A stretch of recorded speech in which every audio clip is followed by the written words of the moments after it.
Wait for the air conditioner to turn off.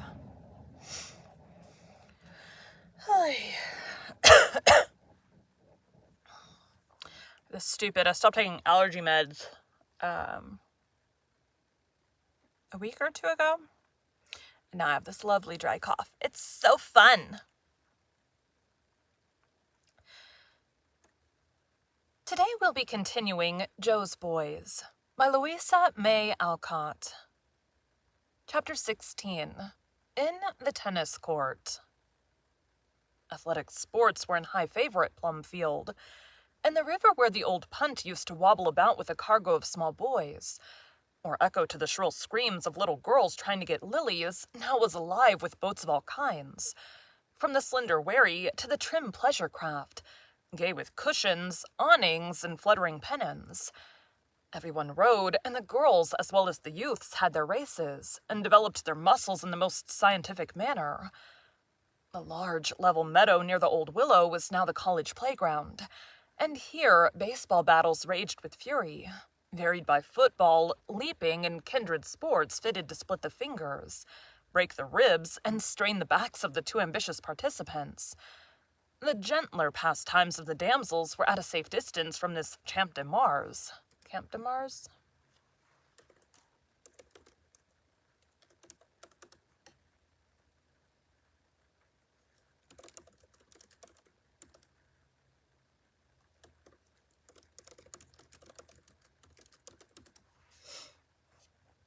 I've had to look this up before. Champ de Mars. Champ de Mars. The gentler pastimes of the damsels were at a safe distance from the Champ de Mars. Whatever. Croquet mallets clicked under the elms that fringed the field. Rackets rose and fell energetically in several tennis courts, and gates of different heights were handy to practice the graceful bound by which every girl expected to save her life someday, when the mad bull, which was always coming but never seemed to arrive, should be bellowing at her heels. One of these tennis grounds was called Joe's Court, and here the little lady ruled like a queen, for she was fond of the game, and being bent on developing her small self to the highest degree of perfection, she was to be found at every leisure moment with some victim hard at it. On a certain pleasant Saturday afternoon, she had been playing with Bess and beating her, for though more graceful, the princess was left active?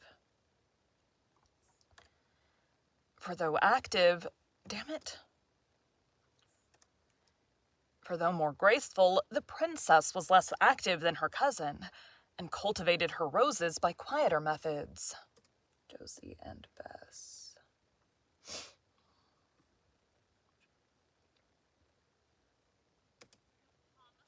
Grandpa. Ward in. Grandpa. Oh dear, you are tired, and every blessed boy is at that stupid baseball match. What shall I do? Sighed Josie, pushing back the great red hat she wore and gazing sadly round her for more worlds to conquer. I'll play presently when I'm a little cooler, but it is dull work for me, as I never win, answered Bess, fanning herself with a large leaf. Josie was about to sit down beside her on the rustic seat and wait, when her quick eye saw afar off two manly forms arrayed in white flannel. Their blue legs seemed bearing them towards the battle going on in the distance, but they never reached the fray, for with a cry of joy, Joe raced away to meet them, bent on securing this heaven-sent reinforcement. Both paused as she came flying up, and both raised their hats. But oh, the difference there was in the salutes. The stout youth pulled his off lazily and put it on again at once, as if glad to get the duty over. A slender being with the crimson tie lifted his with a graceful bend, and held it aloft while he accosted the rosy, breathless maid, thus permitting her to see his raven locks smoothly parted, with one little curl upon the brow. Dolly prided himself upon that bow.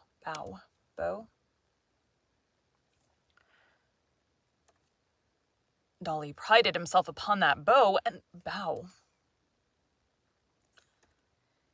Dolly prided himself upon that bow, and practiced it before his glass, but did not bestow it upon all alike, regarding it as a work of art, fit only for the faintest and most favored of his female admirers, for he was a pretty youth and fancied himself an Adonis. Eager Josie evidently did not appreciate the honor he did her, for with a nod she begged them both to come along and play tennis, not go and get all hot and dirty with the boys. These two adjectives won the day, for Stuffy was already warmer than he liked to be, and Dolly had on a new suit which he desired to keep immaculate as long as possible, conscious that it was very becoming.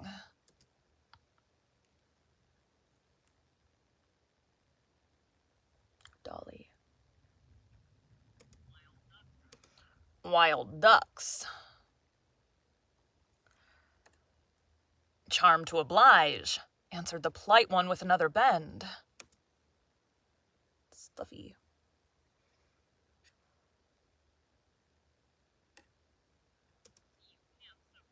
You can't so quick. You play, I'll rest, added the fat boy, yearning for repose and gentle converse with the princess in the cooling shade.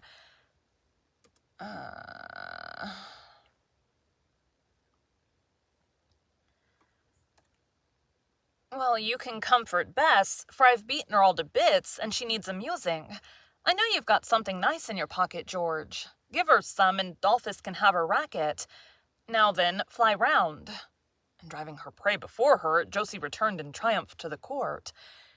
Casting himself ponderously upon the bench, which creaked under his weight, Stuffy, as we will continue to call him, though no one else dared to use the old name now, promptly produced the box of confectionery, without which he never traveled far, and regaled Bess with candied violets and other dainties, while Dolly worked hard to hold his own against a most accomplished antagonist. He would have beaten her if an unlucky stumble, which produced an unsightly stain upon the knee of those new shorts, had not distracted his mind and made him careless. Much elated at her victory, Josie permitted him to rest and offered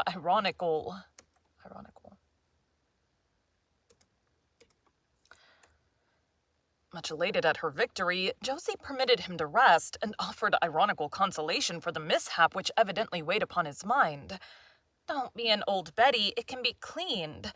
You must have been a cat in some former state. You are so troubled about dirt, or a tailor, and lived for clothes. Come now, don't hit a fellow when he's down, responded Dolly from the grass, where he and Stuffy now lay to make room for both girls on the seat.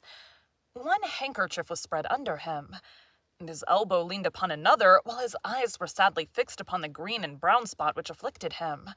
I like to be neat. Don't think it civil to cut about in old shoes and gray flannel shirts before ladies. Our fellows are gentlemen and dress as such, he added, rather nettled at the word tailor, for he owed one of those two attractive persons an uncomfortably big bill. So are ours, but good clothes alone don't make a gentleman here. We require a good deal more, flashed Josie, in arms at once to defend her college. You will hear of some of the men in old boots and gray flannel when you and your fine gentlemen are twiddling your ties and scenting your hair in obscurity. I like old boots and wear them, and I hate dandies. Don't you, Bess? Not when they are kind to me, and belong to our old set, answered Bess with a nod of thanks to Dolly, who was carefully removing an inquisitive caterpillar from one of her little russet shoes. I like a lady who's always polite and doesn't snap a man's head off if he has a mind of his own. Don't you, George? Asked Dolly with his best smile for Bess, and a Harvard state of disapprobation for Josie. Disapprobation. And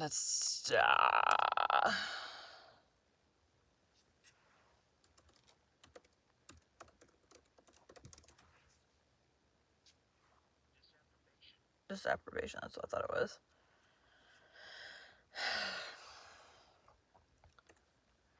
And a Harvard stare of disapprobation for Josie. A tranquil snore was Stuffy's sole reply, and a general laugh restored peace for the moment. But Josie loved to harass the lords of creation who asserted themselves too much, and bided her time for another attack till she had secured more tennis. She got another game. For Dolly was a sworn knight of dames, so he obeyed her call, leaving Bess to sketch George as he lay upon his back, his stout legs crossed and his round red face partially eclipsed by his hat.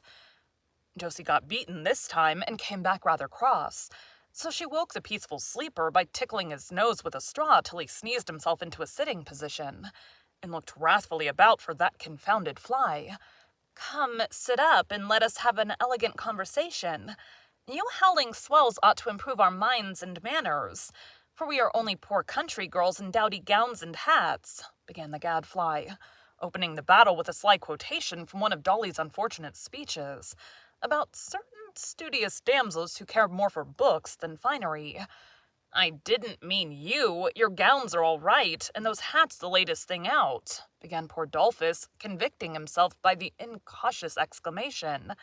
"Caught you that time. I thought you fellows were all gentlemen, civil as well as nice. But you are always sneering at girls who don't dress well, and that is a very unmanly thing to do. My mother said so." And Josie felt that she had dealt a shrewd blow at the elegant youth, who bowed at many shrines if they were well-decorated ones. "Got you there, old boy, and she is right.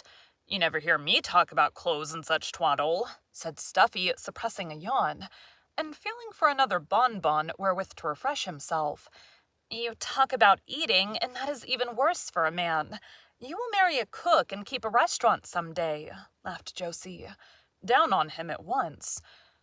This fearful prediction kept him silent for several moments, but Dolly rallied and, wisely changing the subject, carried war into the enemy's camp.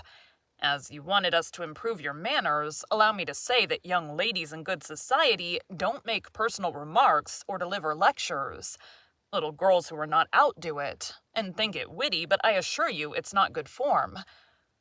Josie paused a moment to recover from the shock of being called a little girl, when all the honors of her 14th birthday were fresh upon her, and Bess said, in the lofty tone which was infinitely more crushing than Joe's impertinence, "That is true, but we have lived all our lives with superior people, so we have no society talk like your young ladies. We are so accustomed to sensible conversation, and helping one another by telling our faults, that we have no gossip to offer you." When the princess reproved, the boys seldom resented it, so Dolly held his peace, and Josie burst out, following her cousin's lead, which she thought a happy one. "Our boys like to have us talk with them, and take kindly any hints we give. They don't think they know everything and are quite perfect at 18, as I've observed the Harvard men do, especially the very young ones." Josie took immense satisfaction in that return shot, and Dolly showed that he was hit by the nettled tone in which he answered, with a supercilious glance at the hot, dusty, and noisy crowd on the baseball ground.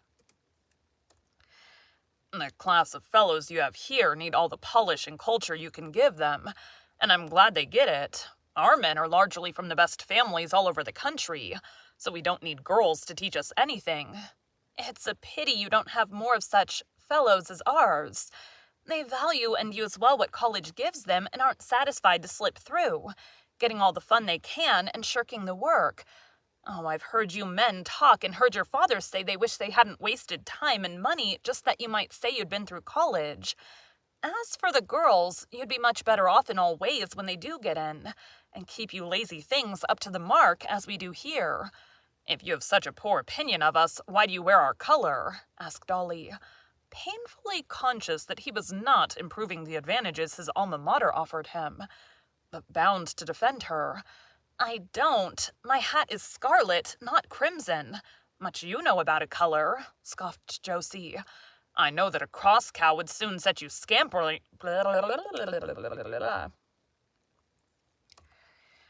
I know that a cross cow would soon set you scampering if you flaunted that red tile under her nose," retorted Dolly. "I'm ready for her. Can you fine young ladies do this? Can your fine young ladies do this? Are you either?" And burning to display her latest accomplishment, Josie ran to the nearest gate, put one hand on the top rail, and vaulted over as lightly as a bird. Bess shook her head, and Stuffy languidly applauded. That was a bad breath. And Stuffy languidly applauded. But Dolly, scorning to be braved by a girl, took a flying leap and landed on his feet beside Josie, saying calmly, "Can you do that?" "Not yet, but I will by and by." As his foe looked a little crestfallen, Dolly relented, and affably added sundry feats of a like nature, quite unconscious that he had fallen into a dreadful snare. For the dull red paint on the gate, not being used to such vigorous handling, came off in streaks upon his shoulders, when he turned a backward swing and came up smiling, to be rewarded with the aggravating remark, "If you want to know what crimson is, look at your back. It's nicely stamped on and won't wash out, I think."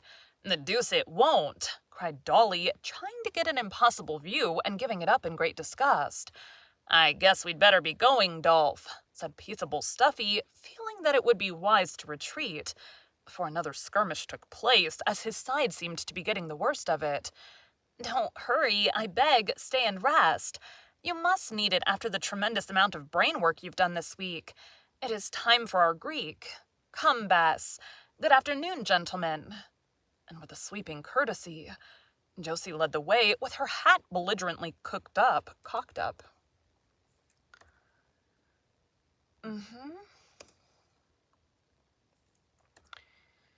Josie led the way with her hat belligerently cocked up and a racket borne like a triumphal banner over one shoulder.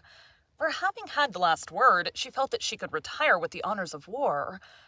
Dolly gave Bess's best bow, with the chill on, and Stuffy subsided luxuriously with his legs in the air, murmuring in a dreamy tone, "Little Joe is as cross as two sticks today.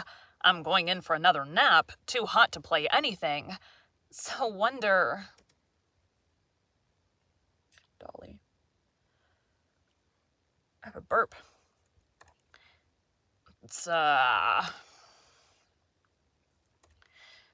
So it is. Wonder if Spitfire was right about these beastly spots. And Dolly sat down to try dry cleansing with one of his handkerchiefs. "Asleep?" he asked, after a few moments of this cheerful occupation, fearing that his chum might be too comfortable when he was in a fume himself. "No, I was thinking that Joe wasn't far wrong about shirking. 'Tis a shame to get so little done when we ought to be grinding like Morton and Torrey and that lot. I never wanted to go to college, but my governor made me. Much good it will do either of us," answered Stuffy with a groan, for he hated work and saw 2 more long years of it before him. "Gives a man prestige, you know. No need to dig.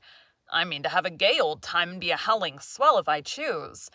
Between you and me, though, it would be no end jolly to have the girls along. Study be hanged. But if we've got to turn the grindstone, it would be mighty nice to have some of the little dears to lend a hand, wouldn't it now? I'd like 3 this minute. One to fan me, one to kiss me, and one to give me some iced lemonade," sighed Stuffy, with a yearning glance towards the house whence no succor appeared.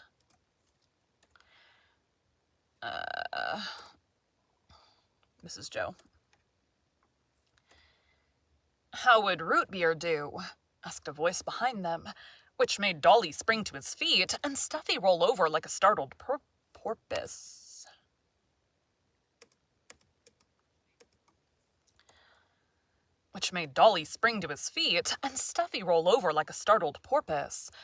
Sitting on the still that crossed the wall nearby was Mrs. Joe, with 2 jugs slung over her shoulder by a strap, several tin mugs in her hand, and an old-fashioned sunbonnet on her head. I knew the boys would be killing themselves with ice water, so I strolled down with some of my good wholesome beer. They drank like fishes, but Silas was with me, so my cruise still holds out. Have some? Yes, thanks very much. Let us pour it. And Dolly held the cup while Stuffy joyfully filled it, both very grateful but rather afraid she had heard what went before the wish she fulfilled. She proved that she had by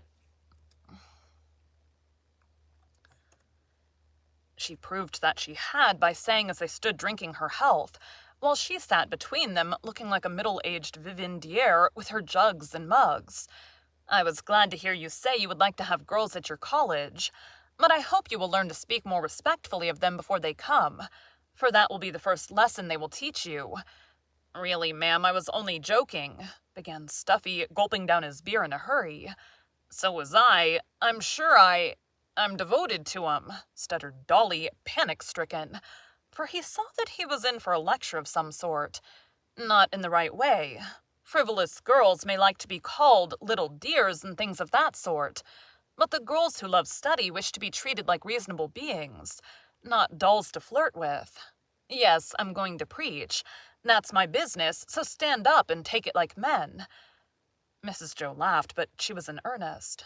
For by various hints and signs during the past winter, she knew that the boys were beginning to see life in the way she especially disapproved.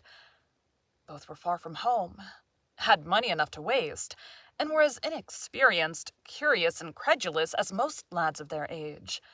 Not fond of books, therefore without the safeguard which keeps many studious fellows out of harm.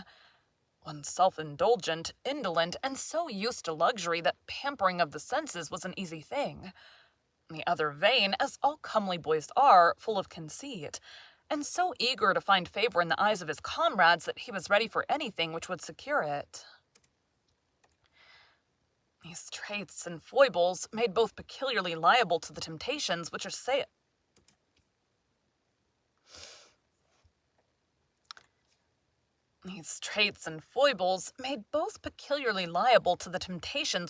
pleasure-loving and weak-willed boys. Mrs. Joe knew them well, and had dropped many a warning word since they went to college, but till lately they seemed not to understand some of her friendly hints.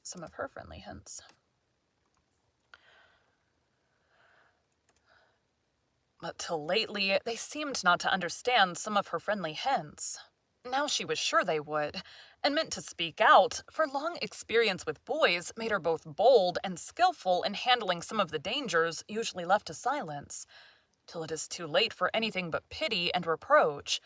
I'm going to talk to you like a mother, because yours are far away, and there are things that mothers can manage best if they do their duty, she solemnly began from the depths of the sunbonnet. Great Scott, we're in for it now, thought Dolly in secret dismay, while Stuffy got the first blow by trying to sustain himself with another mug of beer. That won't hurt you, but I must warn you about drinking other things, George. Overeating is an old story, and a few more fits of illness will teach you to be wise. But drinking is a more serious thing, and leads to worse harm than any that can afflict your body alone. I hear you talk about wines as if you knew them and cared more for them than a boy should, and several times I've heard jokes that meant mischief.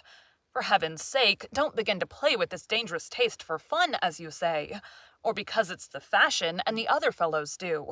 Stop at once and learn that temperance in all things is the only safe rule. Upon my honor, I only take wine and iron. I need a tonic, Mother says, to repair the waste of brain tissue while I'm studying, protested Stuffy, putting down the mug as if it burnt his fingers. Good beef and oatmeal will repair your tissues much better than any tonic of that sort. Work and plain fare are what you want, and I wish I had you here for a few months out of harm's way. I'd banting you and fit you to run without puffing and get on without 4 or 5 meals a day. What an absurd hand that is for a man. You ought to be ashamed of it. And Mrs. Joe caught up the plump fist, with deep dimples at each knuckle, which was fumbling distressfully at the buckle of the belt girt about a waist far too large for a youth of his age. I can't help it. We all grow fat. It's in the family, said Stuffy in self-defense. All the more reason you should live carefully. Do you want to die early or be an invalid all your life? No, ma'am. Stuffy looked so scared that Mrs. Joe could not be hard upon his budding sins, for they lay at his overindulgent mother's door-line in a great measure. So she softened the tone of her voice and added with a little slap on the fat hand, as she used to do when it was small enough to pilfer lumps of sugar from her bowl. Then be careful, for a man writes his character in his face, and you don't want gluttony and intemperance in yours, I know. I'm sure I don't. Please make out a wholesome bill of fare, and I'll stick to it if I can. I am getting stout, and I don't like it, and my liver's torpid, and I have palpitations and headache. Overwork, Mother says, but it may be overeating. And Stuffy gave a sigh of mingled regret for the good things he renounced, and relief as he finished loosening his belt as soon as his hand was free. I will follow it, and in a year you'll be a man and not a meal bag. Now, Dolly, and Mrs. Joe turned to the other culprit, who shook in his shoes and wished he hadn't come. "Are you studying French as industriously as you were last winter?" "No, ma'am, I don't care for it. That is, I'm busy with Greek just now," answered Dolly, beginning bravely, quite in the dark as to what that odd question meant, till a sudden memory made him stutter and look at his shoes with deep interest.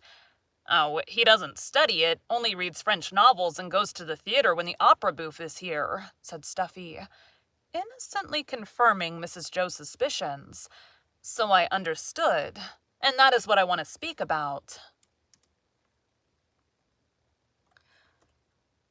Ted had a sudden desire to learn French in that way from something you said, Dolly. Excuse me. Ted had a sudden desire to learn French in that way from something you said, Dolly. So I went myself and was quite satisfied that it was no place for a decent boy. Your men were out in full force, and I was glad to see that some of the younger ones looked as ashamed as I felt. The older fellows enjoyed it, and when we came out, were waiting to take those painted girls to supper. Did you ever go out with them? Once. Did you like it? No, I came away early, stammered Dolly, with a face as red as his splendid tie. I'm glad you've not lost the grace of blushing yet, but you will soon if you keep up this sort of study and forget to be ashamed. The society of such women will unfit you for that of good ones, and lead you into trouble and sin and shame. Oh, why don't the city fathers stop that evil thing when they know the harm it does? It made my heart ache to see those boys, who ought to be at home and in their beds, going off for a night of riot which would help to ruin some of them forever. The youths looked scared. The youths looked scared at Mrs. Joe's energetic protest against one of the fashionable pleasures of the day, and waited in conscience-stricken silence. Stuffy, glad that he never went to those gay suppers, and Dolly, deeply grateful that he came away early. With a hand on either shoulder, and all the terror smoothed from her brow, Mrs. Joe went on in her most motherly tone, anxious to do for them what no other woman would, and do it kindly. My dear boys, if I didn't love you, I would not say these things.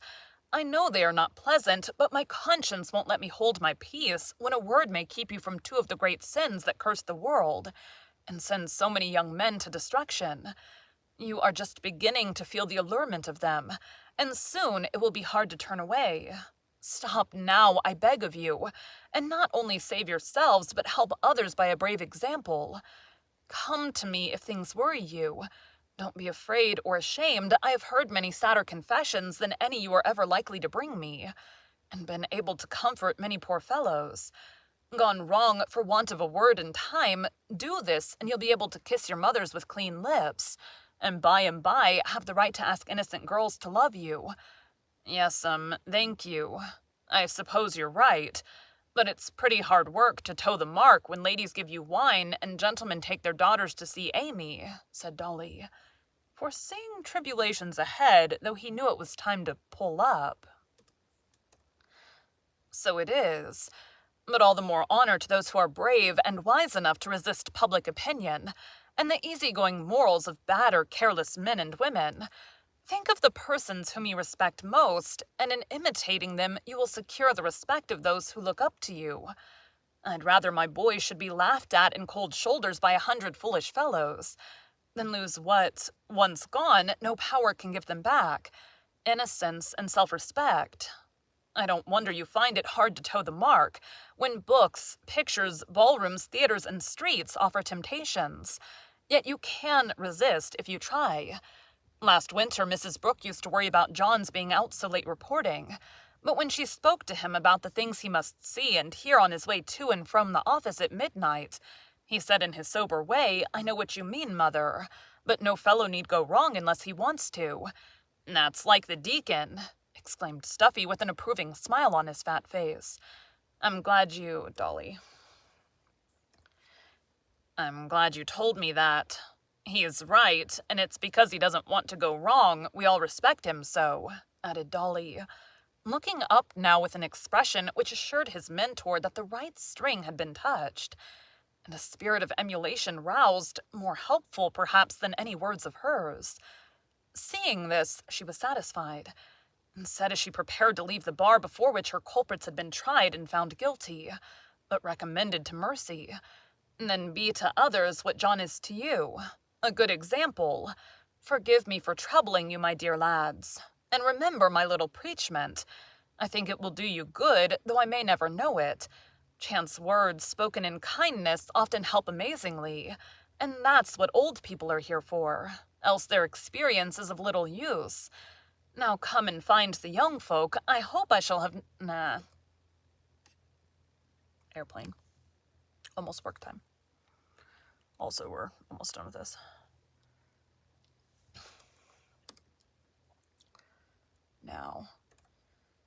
Now come and find the young folk.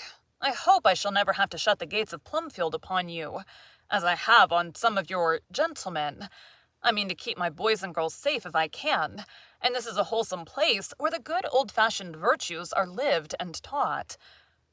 Much impressed by that dire threat, Dolly helped her from her perch with deep respect, and Stuffy relieved her of her empty jugs, solemnly vowing to abstain from all fermented beverages except root beer as long as feeble flesh could hold out. Of course, they made light of Mother Bear's lecture when they were alone. That was to be expected of men of our class. But in their secret souls, they thanked her for giving their boyish consciences a jog, and more than once afterward had cause to remember gratefully that half hour in the tennis court. Thank you for joining Bite at a Time Books today, while we read a bite of one of your favorite classics. Again, my name is Bree Carlile, and I hope you come back tomorrow for the next bite of Joe's Boys. We're almost to the end. That was 16 of, I think, 22. Anyways, thanks, guys.